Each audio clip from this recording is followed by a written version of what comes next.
Toda a irmandade da Congregação Cristã do Brasil, de São José dos Pinhais e do Brasil inteiro, está em luto, porque um crime bárbaro chocou a cidade de São José dos Pinhais e também os irmãos da Congregação Cristã naquele lugar pela circunstância e pelo requinte de crueldade em que um pai e um filho perderam a vida.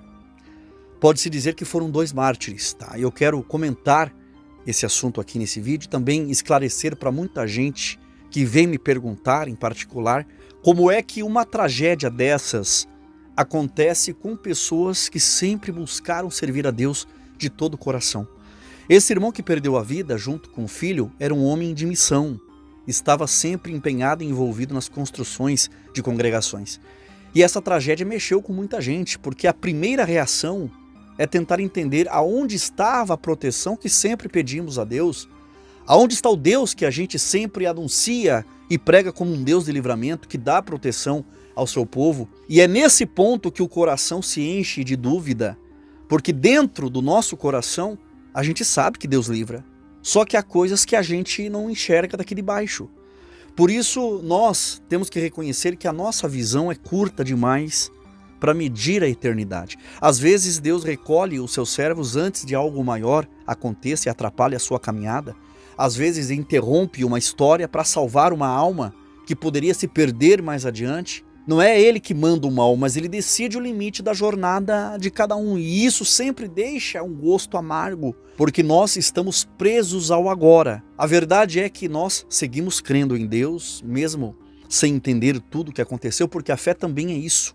Caminhar quando a explicação não aparece. E mesmo com essa tragédia, né, que machuca tanto, a esperança que temos em Cristo ainda aponta para um reencontro e para uma justiça que só vai ser completa na sua volta.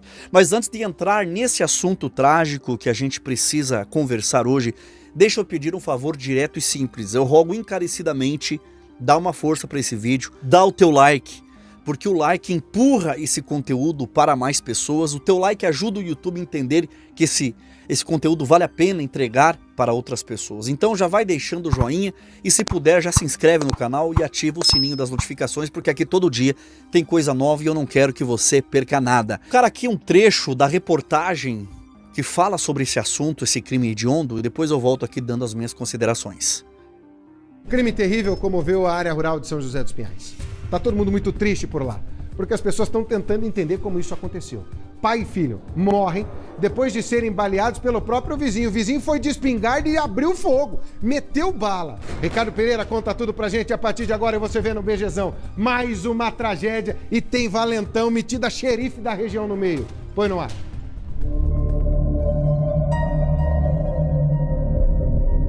A câmera de segurança registrou os últimos instantes de vida de pai e filho. Claudecir Costa Lima, de 52 anos, é quem surge na frente de casa para atender o vizinho que chamava por ele. Na janela está Felipe Cardoso, de 17 anos, filho de Claudecir. Quem chamava pelo homem era Paulo César da Silva, vizinho. Ao ser atendido, ele volta à cabine do caminhão, pega a espingarda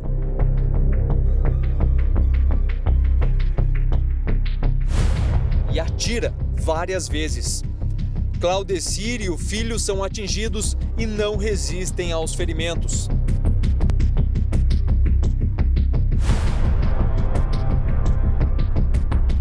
O assassino foge em seguida.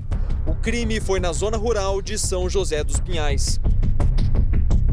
Aparentemente não houve um motivo específico para esse ataque. No entanto, desde que a família de Claudecir se mudou para esse local, há mais ou menos 2 anos e meio, foram vários problemas registrados, pequenas desavenças. E era comum que o caminhoneiro intimidasse a família, sempre armado. Essa que aparece correndo após os tiros é a esposa de Claudecir e mãe do Felipe. Rosimari não pôde fazer nada além de abraçar o filho. Quando eu agarrei ele, eu vi que ele não tinha força. Mas então eu não tinha visto que ele estava baleado. Aí eu fui pro quarto da minha filha. Puxei, assim, normal, ele foi andando, mas sem força. Quando eu olhei, assim, tava puro sangue. Foi por aqui o tiro. que foi aqui, né? Daí sujou, como eu tava agarrado, sujou meus braços. Sujou tudo aqui, eu fiquei toda suja de sangue. Aí eu vi que ele tava ferido. Aí eu apanhei ele assim, clamava, falava, filho, pelo amor de Deus, não deixa a mãe. Eu fiquei com ele até. Ele foi rápido. Os problemas com o vizinho faziam parte da rotina.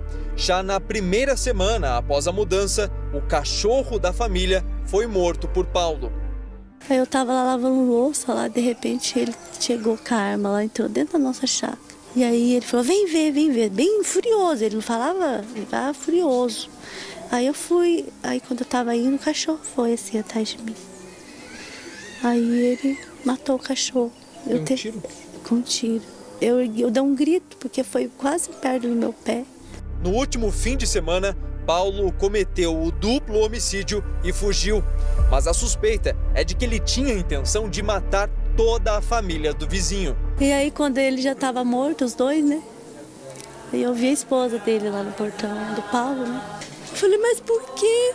Ela falou, porque não gostava de vocês, porque vocês eram crentes. Era uma família bonita. Era bonita a família. Eles que não tinham isso pra ele, né? Meus irmãos e irmãs, que coisa dolorosa saber que um pai e um filho, dois servos de Deus, tementes a Deus, irmãos da congregação cristã no Brasil, tiveram a vida arrancada por um motivo tão fútil e banal, tão sem sentido, e pelas mãos de um vizinho que já vinha mostrando há tempos que carregava trevas no coração. Desde que essa família chegou ali, nessa área rural de São José dos Pinhais, esse vizinho procurou confusão.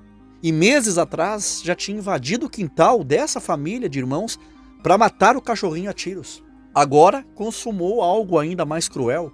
Tirou a vida do pai e do filho e só não destruiu a família inteira, porque todos os outros estavam trancados dentro de casa, paralisados ao verem aquele homem armado, sem ter como reagir, sem ter a mínima chance de impedir a tragédia.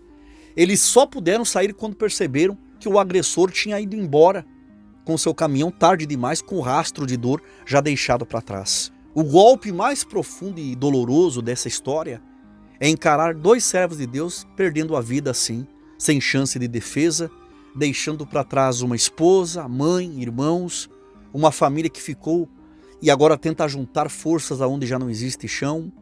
E o que essa mãe contou corta ainda mais o coração. Segundo a própria viúva, a mulher do assassino confessou para ela que ele fez tudo isso simplesmente porque eles eram crentes. É assustador perceber até onde a mente humana pode descer quando se entrega à escuridão. Matar um pai e um filho por causa da fé deles, isso mostra um nível de ódio que a gente jamais imaginaria ver tão de perto. É triste demais, mas Jesus já tinha nos alertado, está se cumprindo a palavra diante de nós. O amor se perdeu no caminho, a maldade se espalhou e o coração das pessoas está ficando cada vez mais duro. Esse homem não queria apenas ferir, ele saiu decidido a destruir uma família inteira, motivado por um ódio diabólico, por pessoas que nunca fizeram mal a ele.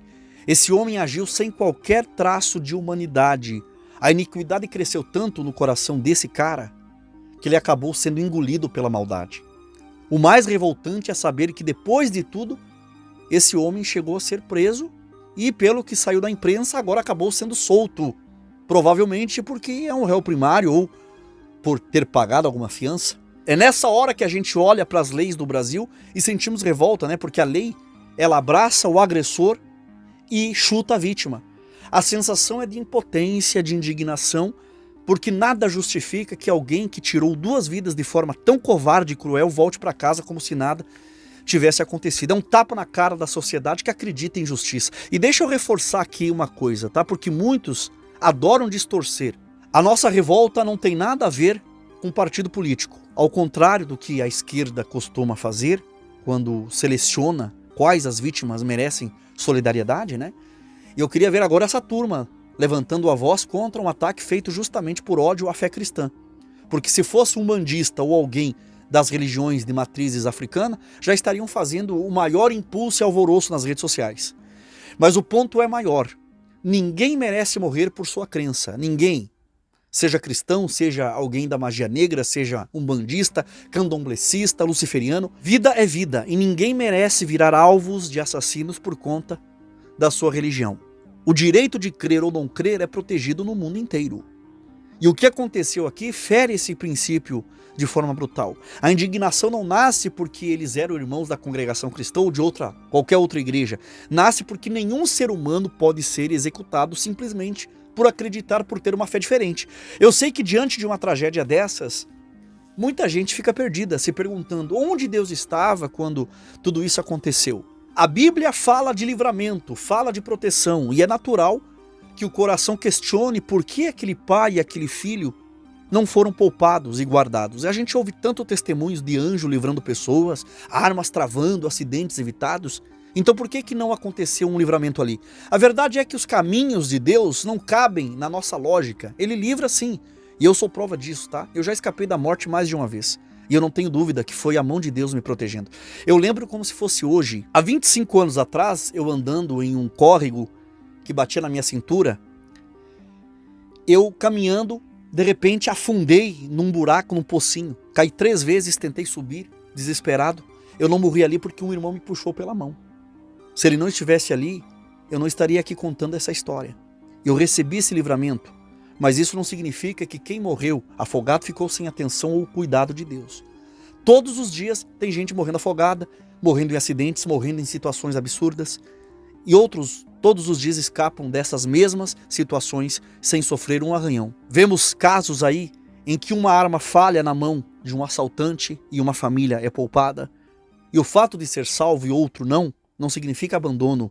Significa apenas que a gente não enxerga o plano inteiro de Deus. E é nesse ponto que a fé precisa falar mais alto do que a dúvida. É difícil aceitar uma situação como essa que aconteceu lá em São José dos Pinhais, com esses 2 irmãos da congregação cristã no Brasil, o pai e o filho. Mas isso aconteceu não porque Deus os abandonou, mas porque existe uma realidade que ultrapassa tudo o que conseguimos entender.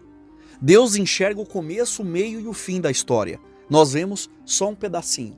Às vezes ele recolhe alguém antes que algo ainda mais devastador aconteça. Às vezes o diabo tem um laço armado para fazer essa pessoa perder até a salvação. Às vezes Deus encerra uma jornada porque já estava cumprida. E outras vezes Deus permite que o mal revele até onde o mundo se afastou dele. Nada disso diminui o amor que Deus tem por esse pai e esse filho. Apenas mostra que o plano eterno é maior do que a dor que sentimos agora. E aqui vai algo que consola de verdade, tá? Deus não mede vitória pela duração da vida terrena, mas pelo destino eterno. A morte não foi derrota para esse pai e filho, foi passagem. Eles partiram como crentes, guardando a fé, e isso significa que eles não perderam a vida, apenas mudaram de estágio. Hoje estão repousando, aguardando o soar da primeira trombeta. O Senhor os levou antes que o ódio desse mundo pudesse feri-los mais do que já feriu. A verdade é que viver aqui nessa terra tem as suas alegrias e ninguém pode negar isso. Mas para quem crê na palavra de Deus, existe algo muito maior esperando depois dessa vida. O encontro com Cristo no dia da ressurreição. A Bíblia inteira aponta para essa esperança, lembrando que o que vivemos aqui é marcado por lutas, dor, limitações, enquanto o que vem adiante é plenitude, paz absoluta, completude, e vai chegar um momento em que Deus vai apagar cada lágrima e nenhuma ferida vai doer. E tudo aquilo que hoje pesa no nosso coração vai ficar para trás. E é por isso que nós precisamos manter o olhar firme no que realmente importa e não nos descuidar da vida espiritual. Eu tenho repetido isso aqui em vários vídeos, porque é a pura realidade. Ninguém sabe o que vai acontecer daqui a 1 hora, quem dirá amanhã. E essa incerteza faz parte da caminhada. Por isso nós devemos viver prontos, seja para quando Cristo voltar nas nuvens, seja para quando Ele chamar cada um individualmente, como aconteceu com esse pai e filho. Para eles, Jesus já veio, já os recebeu, já os levou para o descanso até o dia da grande ressurreição. E nós podemos ser chamados a qualquer momento, ou podemos ter o privilégio de estar vivos quando Jesus voltar para todos. O ponto é o mesmo. Em qualquer dos retornos de Jesus, precisamos estar preparados.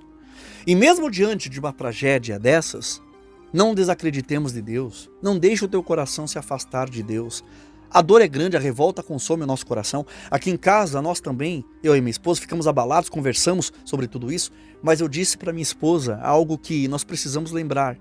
Os apóstolos, homens cheios do Espírito Santo, foram mortos de maneiras cruéis e terríveis. A maioria deles teve a sua vida ceifada. Deus poderia ter impedido? Claro que poderia. Deus poderia ter livrado cada um deles? Também poderia. O apóstolo Paulo, por exemplo, foi decapitado e mesmo assim Deus continuou sendo Deus, firme no seu trono. A morte do apóstolo Paulo não anulou o evangelho, não apagou a mensagem que atravessou os séculos e chegou até nós. A Bíblia ainda nos alerta que nos últimos dias, quando o espírito do anticristo se manifestar com toda a sua crueldade, muitos cristãos serão perseguidos e mortos. Isso não significa que Deus não exista ou que ele abandonou o seu povo.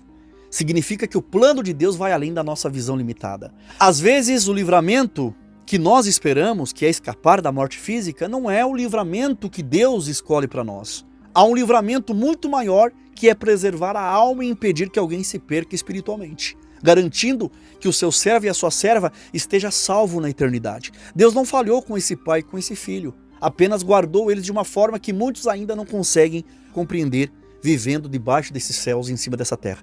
Eu peço que você deixe a sua opinião aqui nos comentários. Você viu esse caso triste e doloroso? Se você viu, comente aqui, dê a sua opinião. A sua opinião é muito importante. Compartilhe esse vídeo nos grupos da igreja, com os irmãos que você conhece, com todo mundo que está abalado com essa notícia trágica. E eu peço com todo carinho, deixe o like, se inscreva no canal e ative o sininho das notificações.